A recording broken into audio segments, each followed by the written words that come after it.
Hello, and welcome to Sobercast. We provide AA speaker meetings and workshops in a podcast format. We are an ad-free podcast, and if you enjoy listening, please help us be self-supporting by visiting Sobercast.com, look for the donate link, and drop $1 or $2 into the virtual basket. Also, if you're a member of NA or have friends that are, please tell them about our other podcast, NAPOD. NAPOD features NA speakers and workshops in the same format as Sobercast. We upload a new speaker every day, and it's easy to subscribe by searching for NAPOD, N-A-P-O-D, all one word, on any podcast player app, or go to napod.xyz if you'd like to listen online. Hope you enjoy the podcast and have a great day.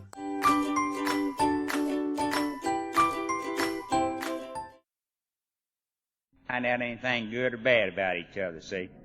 And I don't have to tell any lies or go through any of that rigmarole. He said he had a good speech prepared for me to read, but it wasn't in big print, and I couldn't read. We're going to have to bypass that. I do know I like Tom, and I think we're all going to enjoy him, and I wish you would help me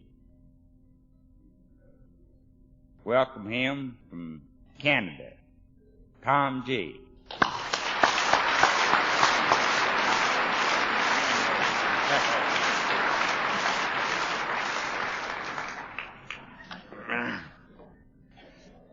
Chairman, I didn't know when I came in here if I was really in an AA meeting. Everything looks so damn orderly.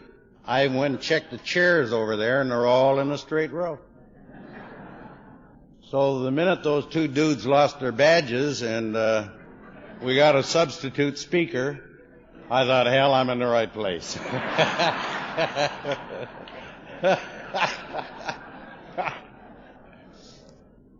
Coming from a long line of substitute speakers, I know what it's like. When the chairman calls you up on Tuesday in hysterics and starts telling you what a great friend he is, you know, how much he admires your last talk. You know right then there's something cooking. I am Tom, and I'm an alcoholic. And it's sure good to be here. It's good to be anywhere. Because there was a long time when I thought I wasn't going to be anywhere very long, you know.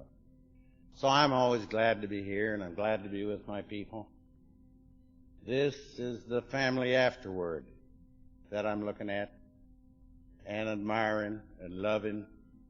God, you look nice. You just look great. And you're all warm and beautiful people. I know that because I've been down in not this area, but down in the South before, as you can tell by my accent, right? I've been practicing since Cornell first wrote to me. I told him I was going to have to get out some tapes from Dave C. and some of those people and practice my accent so you'd understand me. I was up in Greensboro one night and I said something, and 19 people came up afterwards and asked me what it was I said. They couldn't understand me. So if you have that problem, all right, you know, this is the starting meeting of this conference, and it sort of sets the tone, as it were. So I want you all to be real spiritual and dignified. No loud laughing or rude noises, okay? Yeah. We're just going to have a little bit of fun, because this is a fun deal. And if it ain't fun, we get worried, because then people might not stay. If you can't enjoy it, you know, it gets too damn serious. I don't think serious and spiritual are the same thing at all. I think God has a tremendous sense of humor. And they kind of have a little story about that. You may have heard it before. I hope you have not, but if you have, all right. Seems like little drunk died. And he went up to the pearly gates. And he got met there by a spiritual messenger with wings. So he was in the right place. And the guy around and show you what's here, you know. So he took him down a path, around a corner of some bushes, and there was a group of people standing over there, dressed in black, kind of sad-faced and glum, and they were praying and throwing dust in the air and making noises, funny noises. And the guy said, "My God, who are all those people?" He said, "Well, they belong to a certain faith, certain religion, and they're here and they're doing their thing. Don't disturb them because they think they're the only ones here." And but he says, "We'll carry on." So we went down around a corner and another beautiful little bush, and there was a group of people there, and they're carrying on. They're making funny signs in the air and counting beads, and every once in a while somebody would yell bingo, and Little Drunk says, "My God, who are those people?" Well, he said, "They're the Catholics, but don't disturb them because, they think they're the only ones here. So we'll just carry on." And we went down a little further and around another corner, and my God, there was a group of people. Oh. They were smoking cigarettes. They were drinking coffee. They were telling dirty stories. They were laughing. They were all talking, nobody listening. And the guy says to the divine God, "My God Almighty, who are those people?" He said, "Well, I really don't know, but don't worry about it. They're only here for a day at a time."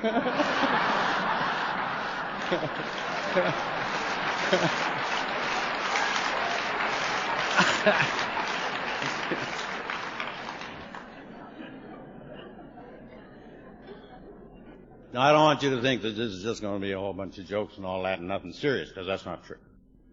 I came here to deliver a very serious message, and I hope you're all ready for it. Alcoholism is an illness which comprises allergy of the body and an obsession of the mind. We're obsessed with the drinking idea. And I was thinking about that this afternoon when they were telling me about this golf tournament you people got down here. Playing golf, all out playing golf, I just wanted to warn you that you can get obsessed with that too, It happened already to a young fellow I know. He came into the program and switched his obsession from booze to golf. Now, I know some of us switched to other things, but he switched to golf. And met a cute little gal in the group, and what happens after 2-3 months, they announced they were getting married. And everybody felt real good for them. But he had something on his conscience, and he thought he really ought to square the deck with her. So he went to her and he said to her, "Honey, I got a confession to make to you." She said, "What's that?" He said, "Well, I got something that I really have to, in honesty, tell you." She said, "What?" He said, "I'm a golfer." She said, "A golfer? So what?" He said, No, you don't understand. I'm a golfer." She said, "Well, what does that mean?" He said, "Well, for instance, if we were walking down the street one day and I was on my way to a golf date and a car suddenly came around the corner and ran you over, I would just have to leave you there and somebody else would call the ambulance and you'd go to the hospital, and I'm a golfer." She said, Oh, I understand. "Well," she said, "I got something I have to tell you." He said, "Oh, that's nice. What's that?" She said, "I'm a hooker."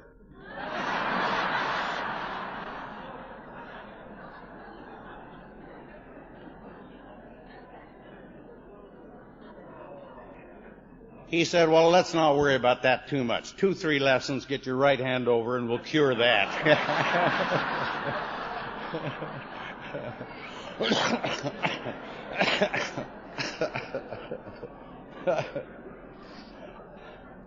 So I want all you golfers just to relax and kind of take it easy,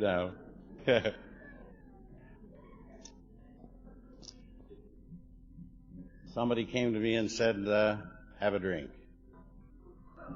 And being 17 years of age and a long way from home and not knowing what they were talking about, really, I said, "Sure," because I didn't want to be left out. I didn't want anybody to think that I couldn't go along and be one of the boys, and, The only problem was that what happened to me didn't happen to the rest of them. it produced a totally different result. When I drank it, a lot of things happened. First thing that happened was, as it went down, I heard a voice for the first time in my life that I was to hear many, many, many times later. And that voice said one word, and I got to hear that voice lots. And then, you know, that warm kind of glow and the fear and the uneasiness disappears and you start feeling one with, and suddenly that person that you were afraid of, you find yourself standing beside him with your arm around him, and you're moving and you're living and you're thinking, my God, isn't this super? I'm living.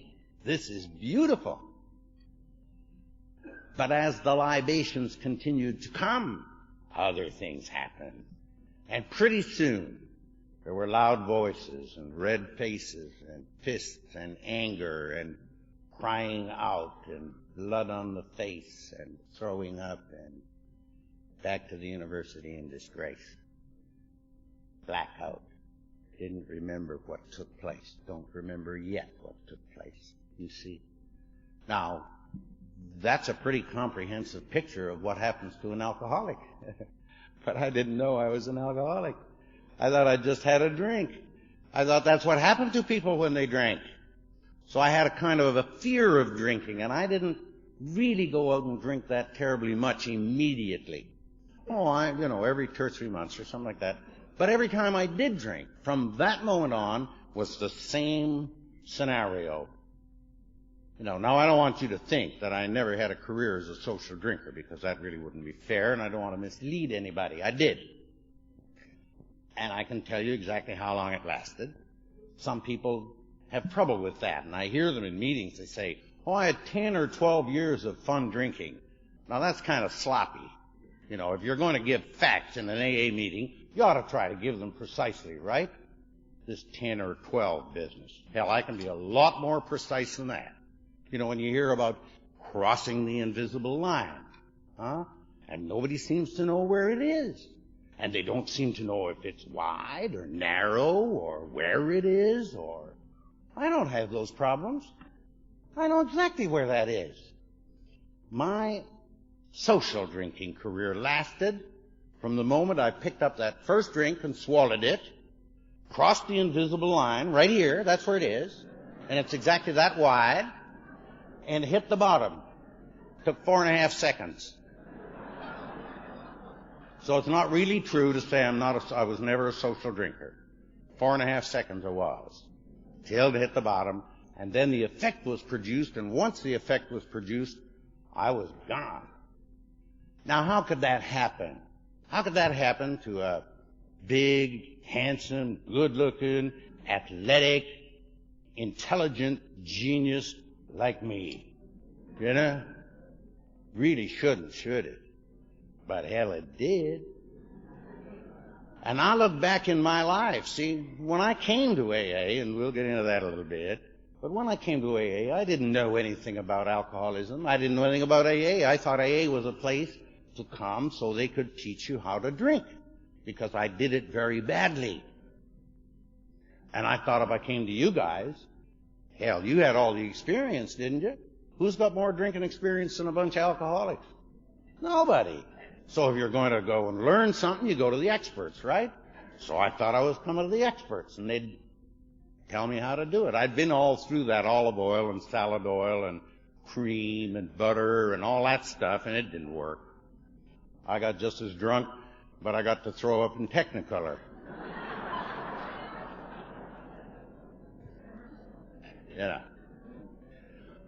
But I stayed to learn that my problem was a living problem.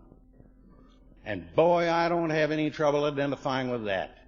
I have had trouble identifying with some drinkers because some people drink differently or drank differently than I drank. But you got to me when you got to talking about the living problem, when you got to talking about the feelings. You really got to me, because I couldn't help but identify with that. You were talking about my guts. You were talking about my belly button. That's where I live, right in here. And that's where my feelings were. And that was what what was hurting me. And that's what was causing me all the trouble. And looking back in my life, with a little help from step 4, I came to see very clearly that I had always been in trouble with life. It wasn't new. That didn't start when I started drinking. It started as long back as I can remember. I always felt different. I never felt that I was in life with the rest of you people. I was on the fringe. Oh, hell, I was activity. I did everything. Into activity. But that somehow didn't supply the answer. I can recall when I was very young, getting into a fight with a kid. He was a little red-headed guy. We called him Slippery. His name was Aubrey. He was one of those little short guys with short arms and legs and muscles and bullet head. And he grabbed me and we got into a fight and down we went. And he had me on the ground and he was sort of pummeling me pretty good. And some other kids came along and were going to pull him off me and get him up. And they were, saying, leave him alone. Don't carry on any longer like that. And I remonstrated with them and said, no way. Leave him alone. I fight my own battles. I don't need you to help me. And I stayed there I don't know how long and eventually got my way out of it. I don't know how I got out of it.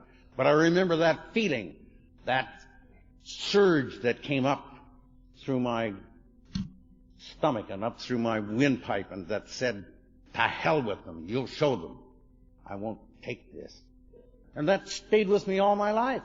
I still have it. It don't cure everything, but it helps us live with it. Helps us live with it. All the things that happened to me when I was a kid, the rebellious nature I had with my parents, the feeling of uniqueness I felt different from.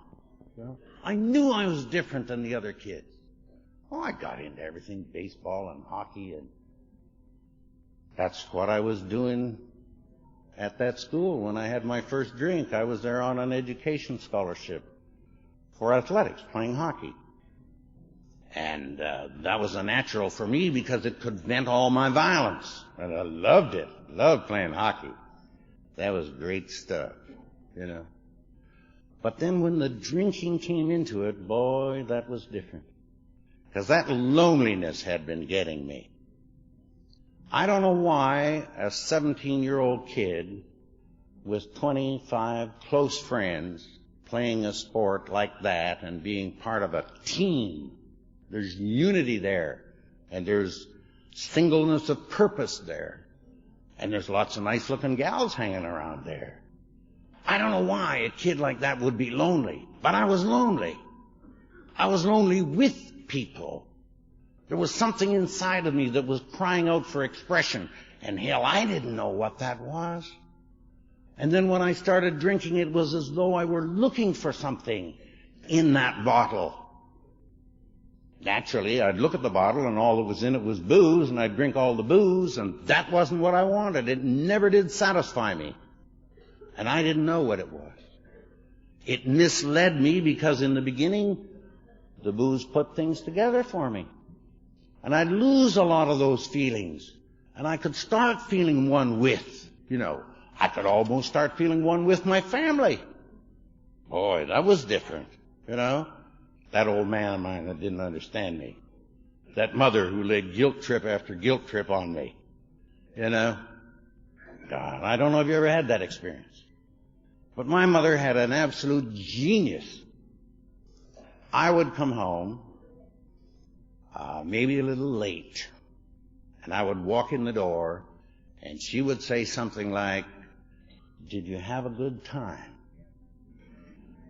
And that ain't what I would hear. I would hear, "What have you been up to? What have you been doing tonight? What kind of trouble you got yourself into? What have you done to disgrace the entire family? We're not sure that you're really a member of this family anyway. You knew you were adopted, didn't you?" That's what I would hear, That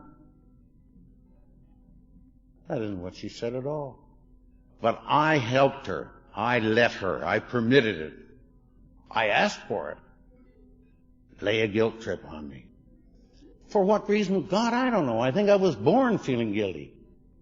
And, of course, I was a Catholic, so I had an advantage there. Catholic religion modeled on the Jewish religion. And both those Catholics and Jews they're very big on guilt. If you don't have it, they'll supply it. They'll get it to you. They'll get it to you. You know. Run to that confessional every week or two and never be satisfied that you have made a complete and utter confession. You know, you're supposed to walk out of there feeling good and feeling clean and feeling whole. Not me. Oh, first 2 steps, yeah. And then all of a sudden I'd remember, oh, God, I forgot to say, you know. And I'd run back maybe. And a couple of times the priest would tell me, you know, I ain't to come back here. That's a sin. That's scrupulosity. You're trying to be too damn perfect. I didn't know what he was talking about. I didn't know that I was just one of God's kids and that it's okay, that we're not going to be perfect. We weren't born perfect. We ain't going to get perfect. And it's all right. We can live and be happy. I didn't know any of those things, you see. So it wasn't difficult to see the progression of alcoholism in my life. It went on, and all through a service career, and then I came back and went to university and eventually became a lawyer. Lots of opportunities to drink in the law business, I'll tell you. They know them all. You know that little saying, sober as a judge?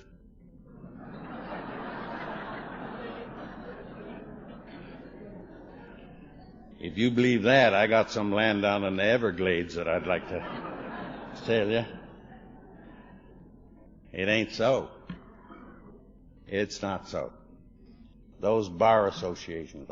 Now I belong to an organization that knows something about that. Got into it through you people. It's called International Lawyers in AA, and if there's any lawyers in the mob here, please come and see me afterwards. We have a recording secretary. We have a program going on all the time, and we have a convention once a year. Just had it up in New York about 3 weeks ago. It was super. We had a lot of lawyers there, some from overseas, some from South Africa, from all over the United States and Canada. And we're doing a job. We've contacted every bar association and law society on the North American continent. We're getting people sober. We're making it possible. We're not getting them sober. We're making it possible for them to get to you people so they can get sober. Because in all my experience, there isn't any other way. I've worked with a hell of a lot of programs, social programs, church programs, other programs, and I don't see anything at all other than Alcoholics Anonymous that has any success with an alcoholic. Because we have the key. We got it. It was given to us. Miraculously. You're damn right, miraculously. I'm convinced totally is a divine, straight divine gift of God given to Bill up in New York City when he's lying up there in that loft, dying, coming apart at the seams, trying to write 12 steps. Didn't know he was going to write 12. They had 6, and they weren't working very good. And he needed something for alcoholics, because all he had was what he'd gotten from the Oxford groupers. Bless their hearts. We stole everything we have from them but the steps. Bill gave us those. God gave us those through Bill. And Bill's lying in bed, and he's got a notepad propped up on his knee, and he's got a temperature of 104, and he's got the flu, and he's wheezling and sneezling and damn near dying, and not able to write a word. And he's praying. He's saying, please help me, God. And suddenly, I know this because Bill told me himself. I talked to him. I asked him about it. And Bill said, suddenly the pen began to write. It was as though some other hand held it.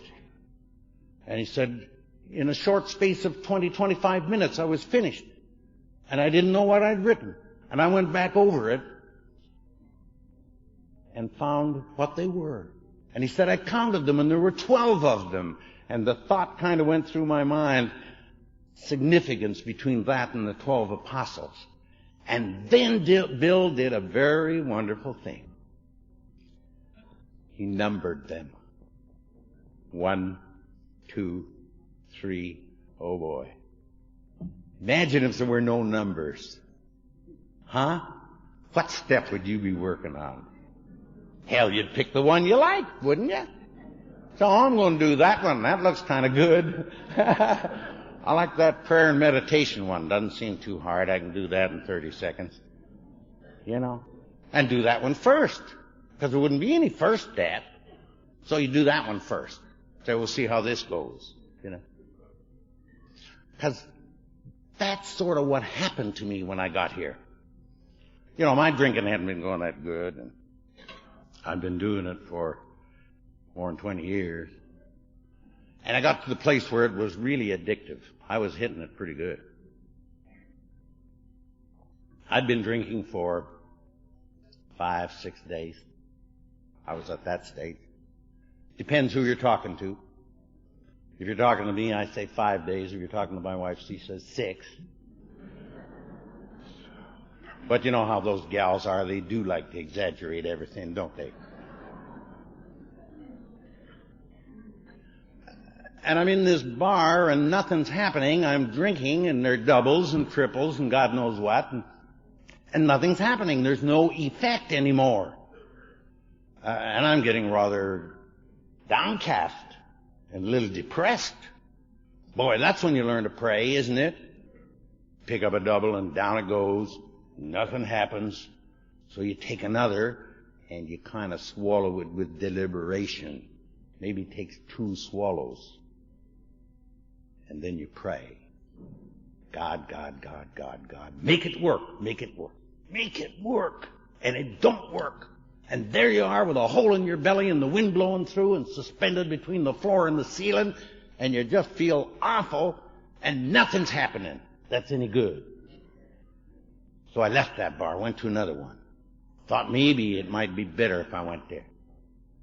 And I got up there. I had some idea that there was a doctor friend of mine might come in to help me. Though I'm not sure why I thought that doctor would be able to help me. He was a veterinarian. True, so help me God, it's true. I was going to ask him, I suppose, for some medical advice. You know. Anyway, he didn't show up, and I'm sitting there, and the bartender's bringing me drinks, and I got 4 or 5 of them, doubles in front of me, and I'm drinking them. And I wasn't thinking anything. I was not praying. I wasn't asking for anything. I was just in a total hopeless state. No feeling. You know the kind of no feeling when it's frozen and you can't feel anything? I don't know if that's ever happened to you, but it happened to me on several occasions. I remember standing at the graveside of a very dear friend of mine. Felt nothing. Well, this guy was close to me. And they're going to close it in, and I'm standing looking at that thing and saying, he's gone. And I felt nothing. And I thought, what's the matter with me? I should be feeling something. But there I am sitting in that pub. And I got that glass up to about here. And something happened. I don't know what it was. All I know is that everything changed. I felt it. It was physical. Something turned over inside of me just like that. I could feel it then. I can feel it right now. There's never been a minute since that happened that I haven't been able to feel it just by thinking about it. Just by thinking about it. And I was filled with the certain knowledge from the bottom of my feet to the top of my longest hair that I was all through. I didn't have to drink anymore. I felt it go. The urge, what Silkworth calls the phenomenon of craving, was jerked out of me like the string out of an orange. I felt it go. I didn't get to AA for another 2 days. But in the meantime, I knew a guy. Rotten old character. I'd known him when he was drinking. I used to see him walking down the street with blue stubble on his face in the wintertime and a hat pulled down and old shoes and pants and a big long 5-button overcoat. Didn't have 5 buttons, only had 3, and a big safety pin up here, torn sleeve, torn pocket. And I heard he got sober, and I'd seen him and he'd been sober. And his face was bright and his eyes were shining and he had a little straw pork pie hat on, and God, he looked good. And he looked happy and he looked clean, and there was something about him. He had something. I don't know how to describe that, but I've seen it many times since coming here. And Ross had that. And I got in touch with him and he came to see me.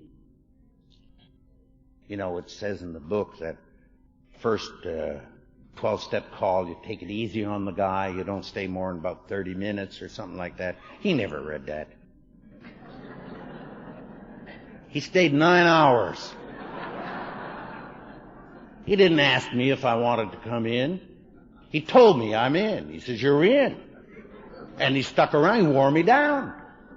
I didn't have a chance to say no or yes or anything else.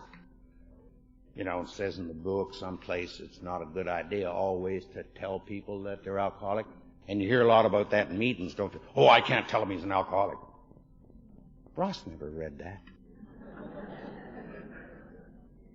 He poked his stubby little finger into my wishbone and he said, kid, you know your trouble. You're a goddamn alcoholic. Just in case there was any doubt, you know. Well, he was my sponsor for 18 and a half years, that old guy, till he left. Ugly, God. Busted nose all over his face. We used to say to him, Ross, why don't you get your nose fixed? He said, I did. It used to be over here. Oh, boy, he'd sure be happy if he was here tonight. And maybe he is. I don't know, because I still talk to him. He's been gone 5 years, but he never left me. I still talk to him. I see him in my mind's eye every day of my life, because I love that old guy. And I know he loved me. I think somewhere in our literature it's called sponsorship. I think that's what it's called. But I call it love, because I love that man. And I know he loved me. Talk to me, talk to my wife, talk to my kids. He had 4,000 of the worst dirty stories anybody ever heard in their entire lifetime. And I told him, I said, Ross, when you die, I'm going to burn those damn things. And guess who's telling them now? I'm ashamed of myself. But he could walk into my house. He could tell any one of those stories in front of my wife. If I tried to talk like that in our house, she'd throw me out. As soon as Ross opened his mouth, she'd start to giggle. Thought it was funny. She didn't listen to what he said. She was laughing at him because he was happy, joyous, and free by the efficacy of the divine grace of this program. What an example. What an example. God, that's great. That's what AA is all about, I think. See, I got into this program, I got into the fellowship. I went to a group, and they said, here's what you do. Monday night is an open meeting. Tuesday night is something else. Wednesday night is discussion, but not for you. You old members discuss, and you sit around the outside, and you listen. And in that way, you become wise. It happens to you through your ears. I got something to tell you. It don't happen through your ears. And it don't happen through what you're sitting on. There's another way to do it. And I had to find that out. God, I got into everything. I got into intergroup. I got into institutional AA, roundups, bulletins, newspaper thing, and you name it, and I was into it. General service, eventually got to be the delegate. Oh, man, a big success in AA, right? Except that I was falling apart. And I started hurting, physically hurting, pain. Don't see a clock on the wall. Nobody here's got a watch. Hell, I'm in business. I don't know what time you got, but it says 8:20 on my watch. So in 10 minutes, we're going to open the meeting. And in the meantime, we're going to have a little fun. I'm not. But I promise I will not keep you more than an hour and 90 minutes, all right? Okay.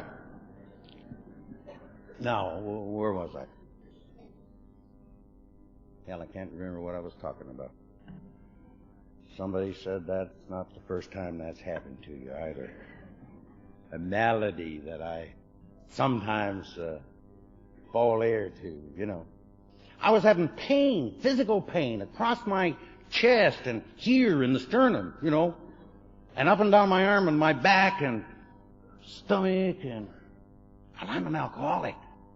And I don't know if you know this, but alcoholics don't ever have anything little.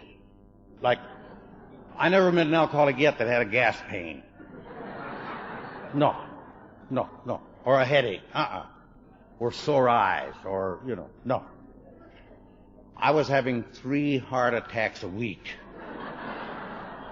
Alcoholic heart attacks. You know the kind? You know. And I had a disease of the mitral valve of the heart, and I was getting a brain tumor, and I had suspected cancer of the spine. We go for big stuff, you know. We don't fool around. And I'd been through every damn clinic in town, and the doctors were giving up. They're saying, hell, there's nothing the matter with you. Finally, I ran into a doctor who happens to be a member of this program, and he said to me in a very, you know, one of those kind doctor voices, if you know a psychiatrist, I would suggest you go and see him. I said, well, you little shit.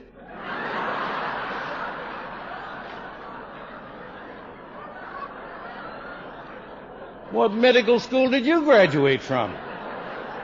I suggest you go back for a post-grad course or something you missed along the way. I'm dying. And he's telling me to go to see a skull jockey.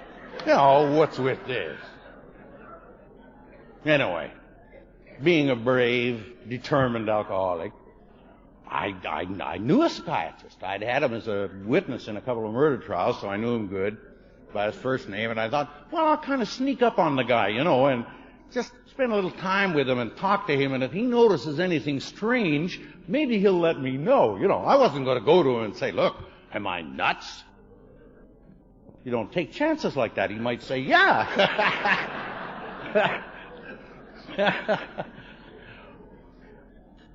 Anyway, I went to see Werner and had a little chat with him, and it took him exactly 10 minutes. Put his finger right on it. He said, what's wrong with you is called grief. You lost your father 3 months ago. And the pain you're feeling is the pain of grief, which encompasses a lot more than just feeling sorry that somebody died. That's just the start. It's all the little unresolved guilts and the little conflicts and the I shouldas and we oughtas and... Sound familiar to you? About the same hopeless state of mind and body in which I arrived at the fellowship. But I was busy in the fellowship.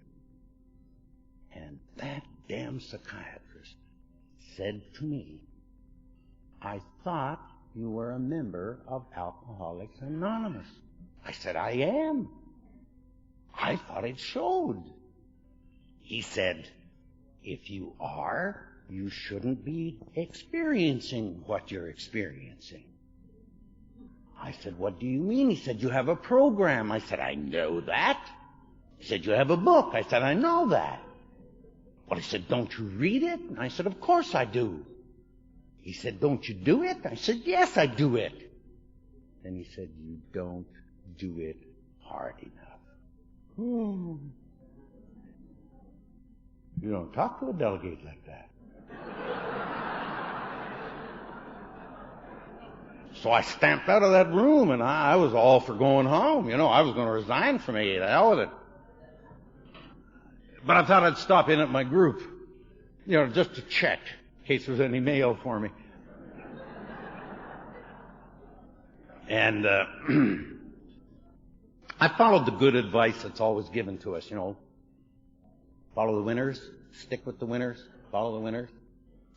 Well, I went to see the winners, but you know, winners are winners, and they're busy, and they got lots of things in their life, and they don't always have time for some poor nut that's like me that is coming apart and don't know why. Okay? So I've been most grateful for that ever since, that those guys didn't have time. Because when I wanted to have a meeting, they didn't want to have a meeting. They didn't have time. So it did something for me. It immediately turned me around and sent me to the losers. If there's anybody here tonight who thinks maybe in their own mind somehow that you're in this program and you're a loser, let me tell you from my own experience, because anything I say from up here has to be out of my experience. I discovered that. There's no such thing as a loser in Alcoholics Anonymous. We don't have any losers. We have some a little quicker, a little easier, a little faster than others fall. You just do the things that my old sponsor used to tell me. Simple, simple things. Don't drink. Come back to meetings. Read the book. You'll be all right. And believe me, that's how simple it is. Those losers came with me. You know how they are, 2 months and drunk, 3 months sober and drunk, and no answers. What's the matter with me? And they're all down on themselves and depressed and mad and angry as hell. And we got a little meeting going. 7 or 8 of us. 8 of us. 7 of them and me, 8 dummies. And we started out with everything, all the literature and everything. And eventually that fell away, and we were left only with the big book, nothing else, just that.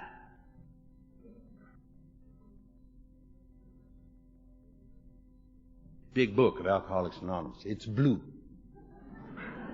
You may have seen it. Got one in my room, didn't bring it down here.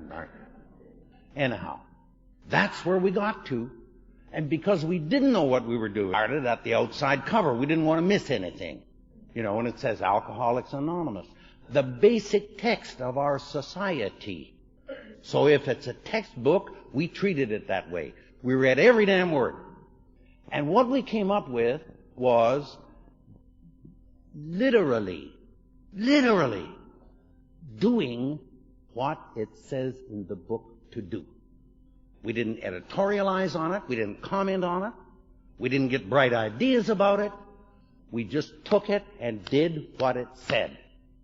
And I found out something. Oh, man. I found out something. A tremendous secret. Now, this you're going to find hard to believe. Action is the magic word. You heard that all your life. But I was into activity. I thought activity and action were the same damn thing. I thought, God, if I'm busy and I'm doing everything for AA, you know, making all these sacrifices, I just gotta get happy sobriety. No, you don't. Like hell you do. I found out you can take that big book up into your closet and read it and die drunk. It happened to a friend of mine. 30 years sober. Knew that book inside out. Complacent in his AA. Stopped doing it. Stopped taking the action. See, there's a difference, a vast difference between activity and action. Activity is just doing something. It's just being busy. Shooting pool is activity. Don't do much for an alcoholic. But action is activity with a plan. Oh, what a word. Plan. A plan. Where's the plan? It's in the book. Just do what's in the book. And I promise you, your life will change. I will put that in writing. I will promise you miracles in writing if you will just do, literally do, what it says in the book. I don't care what the condition of your life is at this moment. I don't care how much trouble you're in.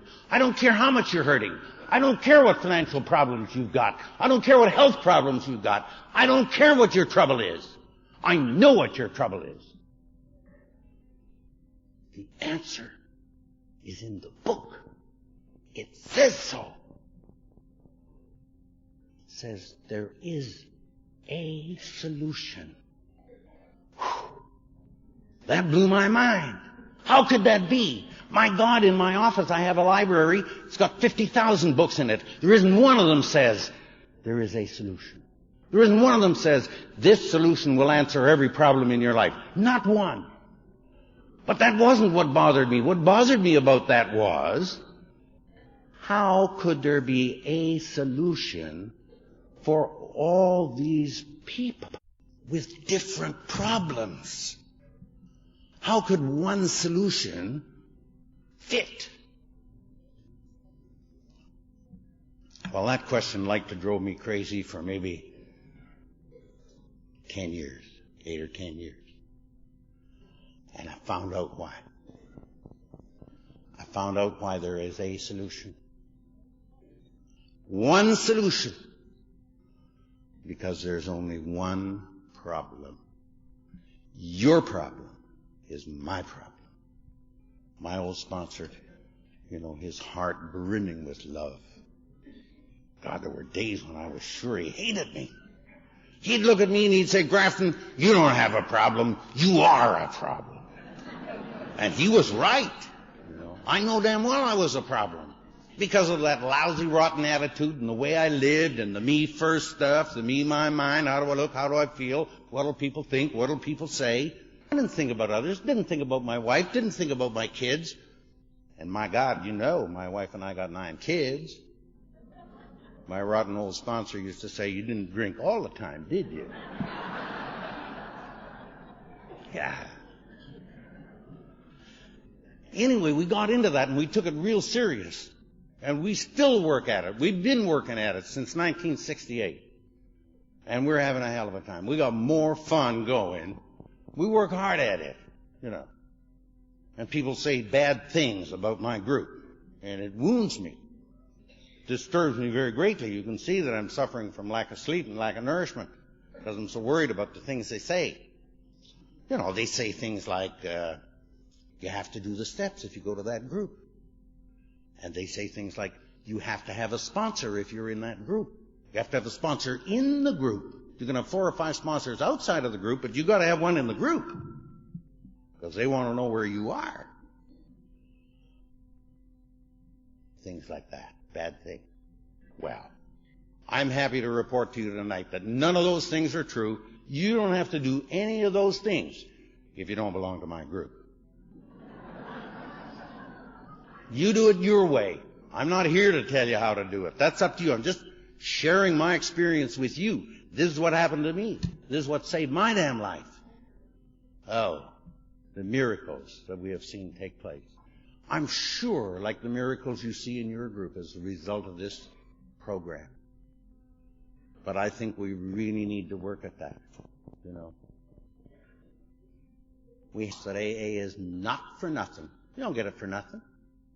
There's a price. It says so right in the book. Bill told us that. There's a price that has to be paid. First part of the price is destruction of self-centeredness. Now that's good news for an alcoholic, right? That's step 1. And the unmanageability of the life, the way Bill puts it in the price, he says, I must go in everything to God. Well, he doesn't say God. He says the Father of light, which I think is beautiful. What a tremendous phrase. I must go in everything to the Father of light who presides over us all. And that's step 1. So there's a price, and it's right in step 1. He's not kidding anybody. And that's what we got to do, like it or not. Believe it or not. Doesn't matter if you believe it, and you don't have to like it, You don't have to like step 3, you just got to do it. Somebody says, well, I don't understand it. Well, it doesn't say in the book anywhere. Having understood step 3, we proceeded to do it. It doesn't say that. It just says do it. The understanding will come down the road someplace. If you ever need it, I don't know what the hell you're going to do with it, Because knowledge is, boy, I went down that trail, let me tell you. I was totally convinced that if I had enough intellectual knowledge, I could solve all the problems in my life. So I immediately set out to become an intellectual genius. And I want you to know that tonight, as you sit there and look up at me, You are looking at an absolute gold mine of useless information. Doesn't do nothing for nobody, and it sure didn't do anything for me. Until we put action. You know, did you ever stop to think about this? If you look at the big book, you will see that chapter 6 is entitled Into Action. You notice that? If you look at the index, you'll see that we don't have a chapter that says Into Thinking. We ain't got one. You know, and if you want to have some fun, one of my crazy friends in California has fun with this. He takes that list of 20 questions, you know, and substitutes thinking for drinking. Do you require a think at a certain time each day? Does thinking lead you to lower companionship? Read it someday, and read it that way. You'll have a ball. It's really funny. Because we don't let people, we don't want people thinking. I'm again thinking. Very much. I don't believe in it. I don't think it does anything good for an alcoholic. You know that slogan, think, think, think? I don't know where the blazes they got that from. It's not in the book. We only got 3 slogans in the big book, and you know those. And think, think, think ain't one of them. So we threw it out. Well, we didn't throw it out. We turned it over. And on the back of it, we wrote action, action, action. And that's the slogan we got on our wall. But that's just our group. You know, doesn't apply to your group. If you want to go think yourselves into sobriety, rot's a rook. Go ahead. Because it is not an intellectual conquest. The program of Alcoholics Anonymous is totally a spiritual experience. Experience. It's something that has to happen as the result of something you do. You've got to do it. You know? And I like to kind of tell that little story. It's crazy. I like music, and I had a car that had a quadraphonic sound system in it, and I'm driving down the street, and I hear this little band, and I know by the beat and the tempo and the what's going that it's got to be a little black band, and this little gal is singing, and oh man, is she beautiful, and she's really singing it. And I said to myself, my God, there's the greatest AA song I ever heard in my life. I took it back to my group. It was catchy, it was simple, and they would understand it. And I told them about it, and they said, Tom, what is it? And I said, I can't sing it, but here's the whole lyric to it. Do it, do it, do it, do it, do it, do it, do it, do it, do it, do it, do it, do it.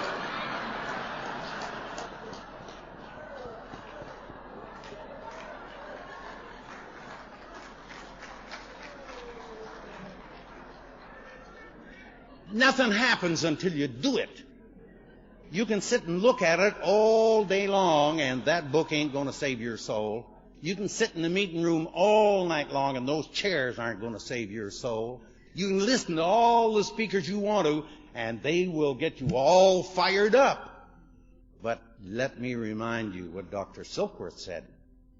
Frothy emotional appeal seldom suffices. It don't do nothing for you. How many times have you heard somebody say, oh, I went to a roundup or a conference, and I came home, and I felt so spiritual, and I was so great, it was so wonderful for 6 days.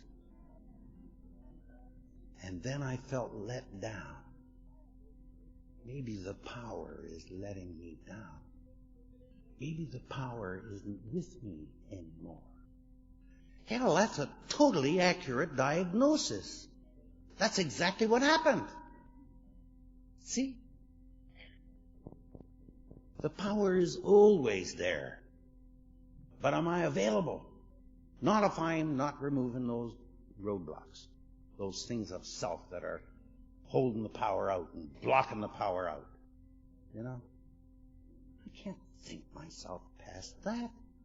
I have to do something that will move that self-centeredness. Of myself and by myself, I am nothing. It's the power that doeth the works. Lack of power is my dilemma. Powerlessness is alcoholism. I don't know anything about addiction. I gave that up. Anyway, I've got a genius doctor writing a book on addiction right now. I can hardly wait. He's been going to meetings. He ain't doing too good. I'm going to get him into that other book. Save his life. If he can hear it and do it. All those wonderful things I learned were of no value to me. It was the simple things that you people showed me and said, do these things. Walk with us and see what happens in your life. If things get bad, well, quit. But if things get good, why not come along with us? And hell, they've got nothing but good. See? That old wife of mine I tend to get klutzy after a while, that was ready to go and take her 7 kids with her, you know, and just leave me in the lurch like that without any compassion at all. She's still there. And a couple years ago, she got cancer. Big C. I had 3 things happen to me just like that within 1 week. The whole damn world just, what's going on here? One of my dearest friends and best clients died like that, right in front of me. 2 days later, something else that I ain't going to talk about. Not for my reasons, for other people's reasons. I have to respect their anonymity.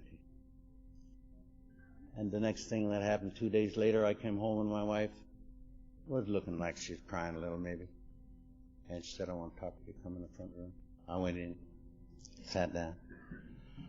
She said, I've got cancer. And then it started, and you know what you go through. All the x-rays and examinations and discussions and sadness and explaining to the family and the 2 bads and the God Almighties and the praying and the helplessness. Thank God for this program. So she went through 3 very serious operations. Night before that first operation, praying all afternoon, I guess, and I was going up to the hospital to see her, try to help a little if I could, and full of all kinds of brave things to say to her, you know, the things we say, and expecting that she would be distraught and depressed and need every ounce of help I could give her. She'd be crying, I knew that, and scared, and I knew that. And I got up to the room, and it wasn't like that at all. Does that ever happen to you, that you project things, you plan things, how they're going to be, and they don't turn out like that? She was sitting up in bed, and she was laughing, and she was holding the hand of another woman who was sitting on a low chair. That other woman had a 10-year-old son on the 8th floor of the hospital. My wife was on the 3rd. And that little 10-year-old kid was dying of leukemia. And the lady was crying. She had a drunk at home. Husband's drunk. Scared. Couldn't come to the hospital. Couldn't come see his kid. And she'd been up to see the boy. And the boy wanted to see his father. And my wife's smiling. And when I come in, she said, I got a job for you.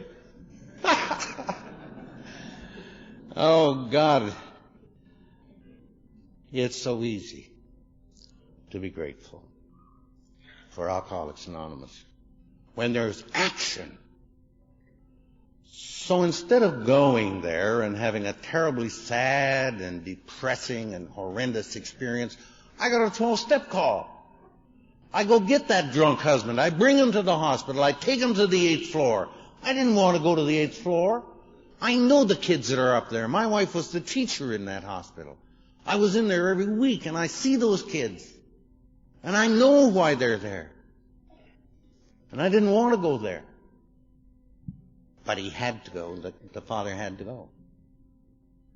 And I took it. Without this program.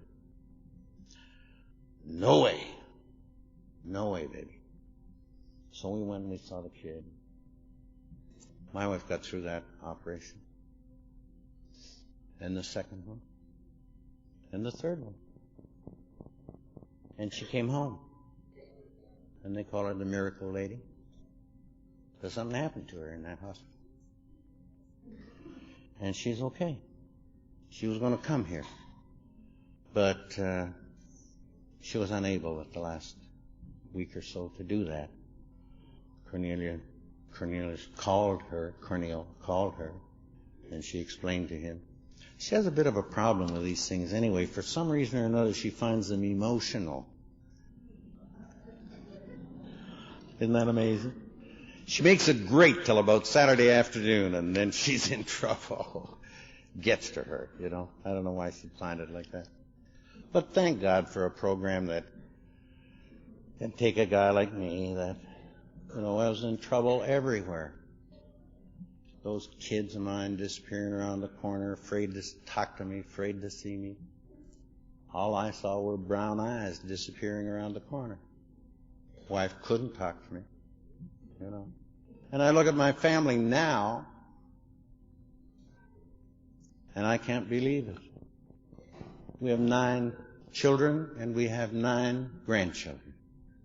And every one of them is big and healthy and getting on well at whatever they're doing.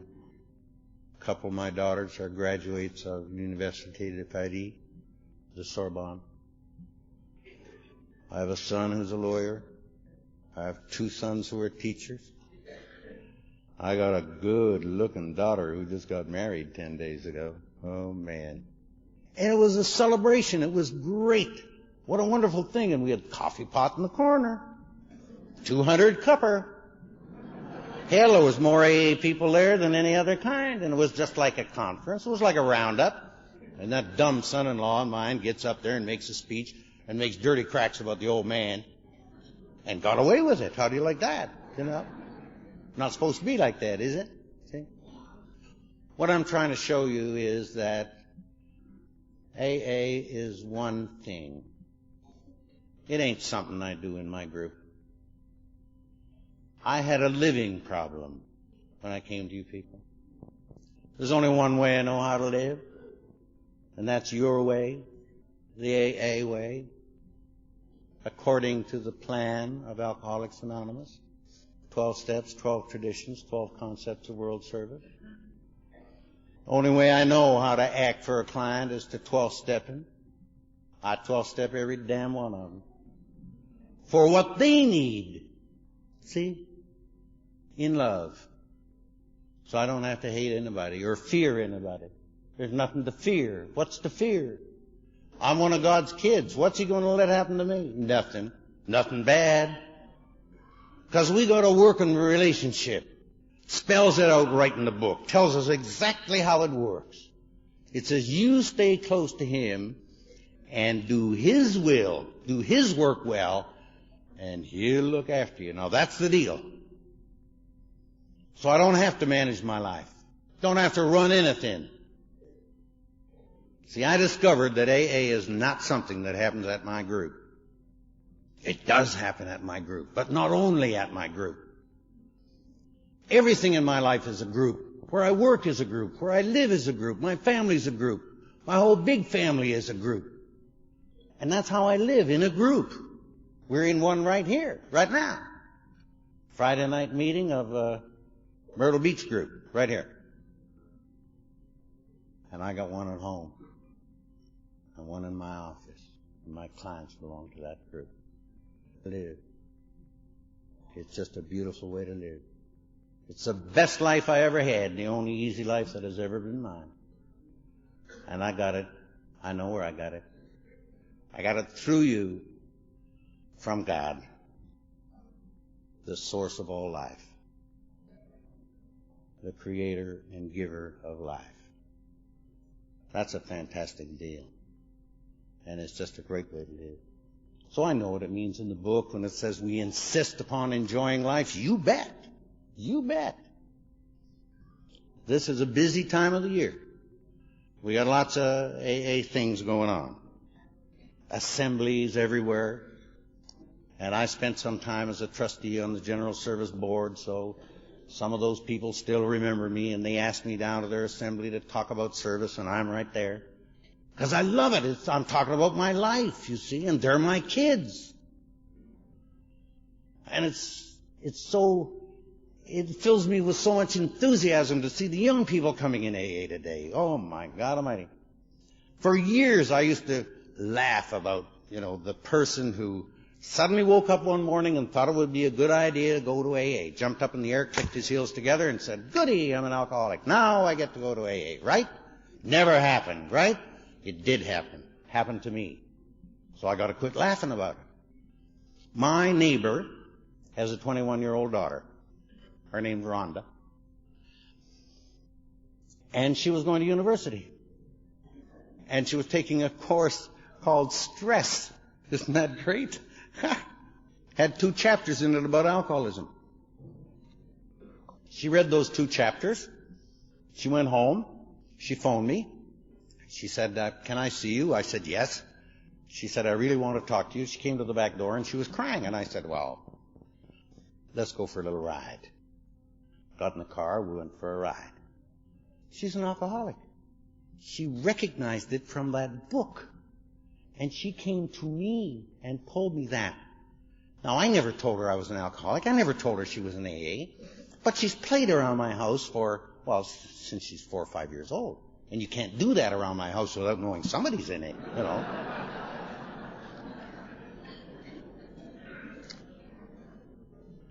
Even the dog stands at attention when you say the Serenity Prayer. Yeah. No, we got an AA house, And our kids know it and everybody knows it. And she knew it. And she comes, and now she's in our group. She's 5 months sober and doing super. Now that ain't so great, because I was at a conference about 6 weeks ago down in Moorhead, Minnesota, Fargo Moorhead. And I met a kid there, 21 years sober, 21 years of age, 6 years sobriety. See? That's the future of Alcoholics Anonymous, not some old turkey like me. I've had my day. I'm just basking in the program. I love it to death. It's my whole life. I could be happy doing nothing else but just share at AA with anybody that wants to share it. I got nothing special to say, just my own experience, that's all. And I'll share it with anybody. Because I know what happens. See, we found out something else that was real important to us. We found out that if you waste any time fooling around with the problem, you're not going to get anywhere. Because the answer ain't in the problem. You can work at the problem all you want, and all you're doing is boosting the problem and supporting it and maintaining it. Got to work on the answer. And then the part that really killed me was coming to the realization. The problem's in here. When I was feeling sick and hurting, and maybe done something I shouldn't have done or didn't do something I should have done, and that old meat grinder would start, old Tom, why'd you do it? Why'd you do it? Why'd you do it? You know how that goes. The problem was in here. And our book says to us that the answer is deep within. The answer and the problem are in the same place. They're in you. When you came here, we didn't give you anything. We didn't give you a shot. We didn't give you a pill. We gave you a cup of coffee and a couple of cookies. But we didn't give you anything. You brought the problem with you. You brought the answer with you. They come together. All we did was take the wrapping off the package and say, here it is. Go enjoy it. Go live it. So now we know where it is. Now we can enjoy the hell out of it. Isn't that beautiful? Go live it. It's what you do in your everyday life. So if you're looking for that answer, don't bother looking up in the mountains someplace, or maybe down in the valley, or in the cathedral, or in Jerusalem. That's not where it's at. It's in you. You have it, so you might know it and do it. God bless you. I sure do love you, and I'm looking forward to being with you all weekend. Thank you so much. God bless you.